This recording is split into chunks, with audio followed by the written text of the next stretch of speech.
Vincent Verhaeghe beber awal pertemuannya dengan Jessica Iskandar. Saat itu Jedar dan Elle baru saja ditinggalkan Richard Kyle.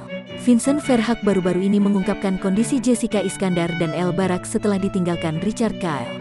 Seperti diketahui, hubungan Jessica Iskandar dan Richard Kyle yang nyaris naik ke pelaminan harus kandas di tengah jalan.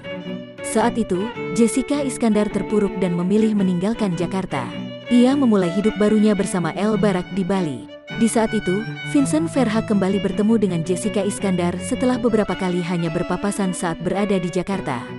Diakui Vincent Verhaeghe, saat itu kondisi Jessica Iskandar dan Elle Barak sangat terpuruk. Di situ auranya nggak bisa bohong tuh, matanya udah tebel bengkak, nangis, udah cungkring kurus, Elle juga udah sedih, mukanya, pokoknya udah nggak nyaman deh auranya, tutur Vincent Verhaeghe dikutip Tribun Style dari YouTube Dapur Bincang Online.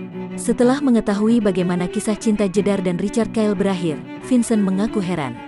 Benar-benar udah kayak, sampai orang kayak aku aja bingung kok seorang dia bisa digituin, kenapa dia harus mengalami ini?